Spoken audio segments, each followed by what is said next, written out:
The setting of everything about Tar, it's a real deep dive into sort of our world in a way, the classical music world. But I've never experienced classical music in a film so well interwoven and so well assimilated. And it's a cliche to say music is one of the characters in a film, but really here it's organic. It's the lifeblood of the film. How did you go about the conducting? So, I mean, just the first question, what did you do to be that person? Gosh, well, I did start with the music. There was so much to do in terms of preparation, and no one wants to see an actor's homework. You want to be able to fall into the film, as you described, and that's such an enormous compliment. Thank you. And I think that is because Todd himself trained as a musician, as jazz musician. That was his métier, and and he's also a writer, he's an actor, he's a consummate director. But both of us had an absolute abject fear of, when you see a film about a painter, you say, please God, do not turn that canvas around because I know someone from the art department has painted it. We didn't want to be doing that with music. And the interesting thing about my first encounter with the script is that I started to try and make logical sense of it. I think as an audience would, because it's quite top-heavy at the beginning with language. But I soon realised it made rhythmic sense. It's almost written like a symphony in and of itself. And there are so many rhythms, contrapuntal and otherwise, alive in the screenplay. And, in the characters' relationships, you have the youthful exuberance of the rhythm of that Olga, the young cellist who comes in, and the old world weariness of someone who's in search of that youthful fire in my character. So it sort of operates, I think it hits an audience and bypasses the intellect and hits them in the gut in a way that those great canonical pieces of classical music do. And just to get it clear for our audience, what we see and hear, that's you conducting the Dresden film as it is. Yes, and it's a rehearsal film. We don't play the Mahler's Fifth in its entirety, thank God, but we rehearse it in parts, and so that's us making the music. That's I had the privilege of conducting. Cate, tonight I want to talk purely about the music. Can I dig back into your musical past? You were a piano player, weren't you? Early on in life, weren't you? You studied earlier. Well, I mean, I did as a girl. As I did with ballet as well. I did many things. What sort of pupil were you? Were you attended to do? Were you I one was who a practiced? passionate but erratic pupil. I have this moment. I sort of only remembered it the other day. My piano teacher, who I absolutely loved, I got to 9th grade or something, and she sat me down one day, and I was playing something, Chopin or something, and she said, "You haven't practiced, have you?" And I just burst into tears, and she said, "I don't think you're a pianist, I think you're an actor." And she was the first person who ever said that to me, and of course I didn't even think that was something you could do as a profession. So it was interesting that somebody was looking at me, seeing that there was something else flowing through my veins other than music. But you were a singer as well. You were in the choir. I was in the choir. Sorry, I'm an actor first and foremost. I could probably get up there and do a Brecht, but I would hardly call myself a singer. Although Mrs. Elton Brown, who was the head of the music school, there was a wonderful music school at the girls' school I went to. I got up the courage to audition for the choir. It was an enormous choir. And she said, "You have a 3-octave range." And I said, "What's that?"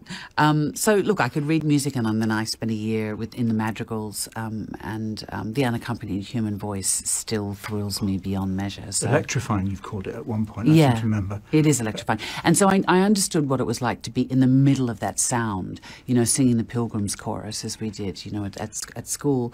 But nothing could have prepared me for standing on the podium and giving the downbeat and having that sound come back at me, which I had the great privilege to experience when making Tar. I mentioned my own cliche of the music being star of the film, or some of the pieces of music being stars. The Mahler 5, of course. How did you approach Mahler 5? Did you listen to every version you could get your hands on, or did you just come to it? Absolutely, I did, yes. And what a joy that was. All of the symphonies.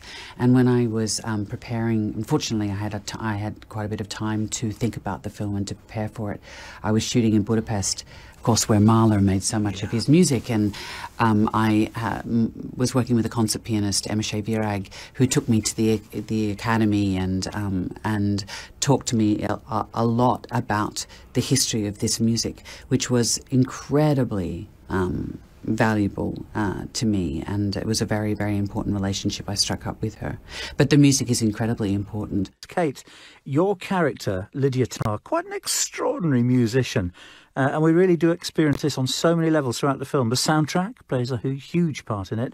How did you harness the music to get you into Lydia Tarr's frame of mind so that maybe music was constantly with you wherever you went? I did this thing because I'd heard that Simon Rattle had talked about hearing music all the time, and he realised quite quickly that wasn't quote unquote normal, that not everybody heard that music in their head all the time. So I got what's called an earwig in my ear, and I listened to various pieces of music throughout the scenes while I was just acting with other people to try and get to the sense that she was very, very constantly distracted, not only by the music that she was trying to break through and make, but also the composition that she was trying to complete. And of course we had Hilda Guðnadóttir compose that. So there were so many amazing people to collaborate with, as well as the music itself. And the other great musical piece as well, the Elgar, yes. Which is, as it appears in the film, it's an interesting match for the five. But you've got Sophie Cower as a musician who's never acted, and you're with her as this actress who's never conducted. Did that add to the frisson, or was that part of it for you? I think what was wonderful, Sophie's extraordinary in the film, so curious and so fearless and such a remarkable musician. And, I think she was incredibly nervous because she was, she's still studying in Norway, and she thought, well, if I screw this up, this is going to be the end of my career before it's already begun. And I have that feeling as an actor every single time. I went, well, this is the one where people will finally find out I am an imposter. You have to risk all of that stuff. And I think that the fear, the natural, understandable fear that we were all feeling, bonded us all, which meant that the experience was happening. We were finding our way together, which is very, it sometimes happens that a magic happens between people, and I hope that's communicated to the audience, because it certainly is what it felt like when we were making it. Cate, we've established already that when we see you conducting the orchestra, that is you. You are actually conducting the Dresden Phil. What did that feel like? The very first downbeat, the power, you were controlling that. Yes, I sort of like to think of it as I'm much more collaborative than controlling, I think, when I think about that. Maybe that's, that's more the Furtwängler Toscanini end of conducting. I didn't base the character of Lydia Tarr on anyone. I thought about Susan Sontag as a public intellectual as much as I thought about, an Alma Mahler as much as I did about any contemporary conductor. But I thought about it as being flow. That, Bernstein says that when you breathe in is the inspiration and the exhalation is the music. And so when you're frightened, you forget to breathe. And so my friend who was helping me prepare, and of course I had to do that remotely because it was during the pandemic, she's a conductor, Natalie Murray-Beale, she said, just remember to breathe. And breathe with the orchestra. And that's, we fortunately, as you know, the rehearsal time for guest conductors, which I guess is what I was as an actor, is very short. We had a very short window to rehearse with them, so we had to be very focused and very economical. And I worked a lot to try and prepare the sections of music that we were going to, so I could read the score. And as you said, orchestras can be a little playful with new conductors. Playful. New real-life conductors, yes. But yes. How were they with you? I think there's still a couple of gentlemen in the double basses who I didn't win over, and a couple of horn players. I'd heard about the horn players, but by and large, they were extraordinary. And they were so generous because, of course, they all had to act. There are many quite dramatic moments in the film that involve every single orchestra member. There were a few sectionals that happened, but by and large, it's the orchestra in its entirety. So they had to respond very spontaneously and realistically to things that were happening in real time. And they were extraordinary actors. So I could only hope that I matched their acting performances with my musical attempts. And script-wise and plot-wise, pretty much no conductors go unname-checked because yes. of your character. Yes. And it's one of the reasons I think the film is obviously so real. Particularly as a breakfast presenter, I loved the moment you were woken up and with a clock radio. And it goes to you were trying to figure MTT. out- yeah, and you come to MTT. It's just priceless. But since the film has just been released, some people have said things about it. How do you think the professional world of conducting has reacted and will react? Look, it's a very provocative film, and it has elicited various responses from people. There's no right or way to respond to it, but it's not a film about conducting. It's not a film even really about classical music. The character could have just have easily been a master architect or a head of a major banking corporation. I think it's a very provocative film, but it really is an examination.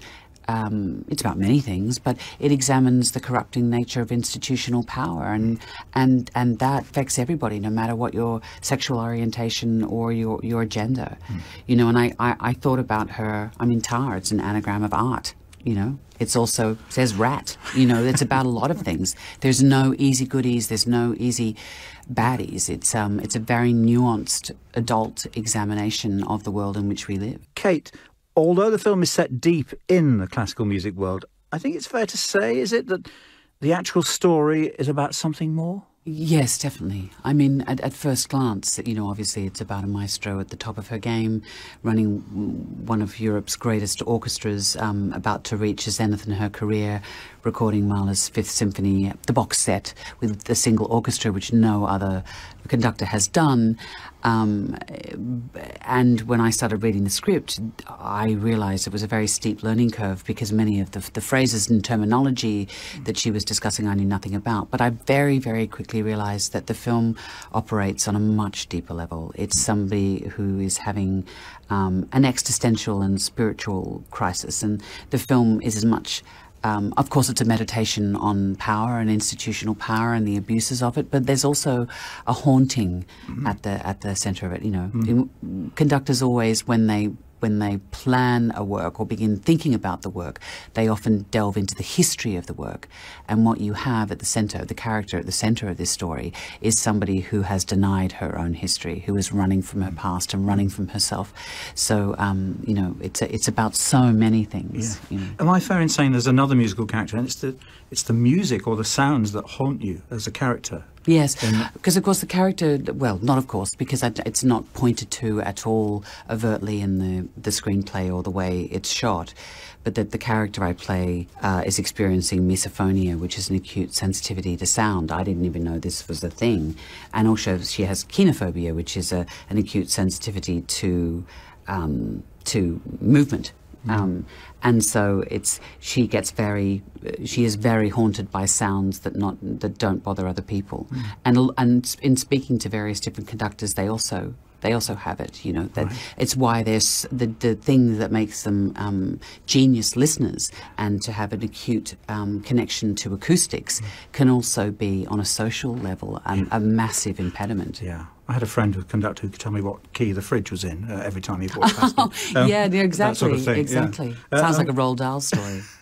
An amazing film, a truly thought-provoking film. I haven't stopped talking about it with my friends about I'm so all the glad. things it I'm raises. so glad. But also very funny, I wanted to say that. There's scenes that made me embarrass myself in the screening. The accordion scene, I won't say anymore, just made me just fall on I the know, floor. I get accredited. Fantastic. And of course then things start to twig with you at the end, all the clues that you've left through the film, and Yes. beautifully done. Yeah. Could you get up in front of an orchestra and take on an orchestra again as a conductor, do you think? There was, in real life? There was talk of it, because we formed such a bond with the Dresden Philharmonie, and there was talk of coming back and doing the Adagietto. If anyone was crazy enough to ask me, Well, you see, I'd give it a good Aussie go. We have as 2 they concerts say. a year at the Royal Albert Hall. Just say the word, and you're on the Okay. podium. Now I really am nervous. Thank you for your time. It's been Thank such a you. pleasure. Thank you.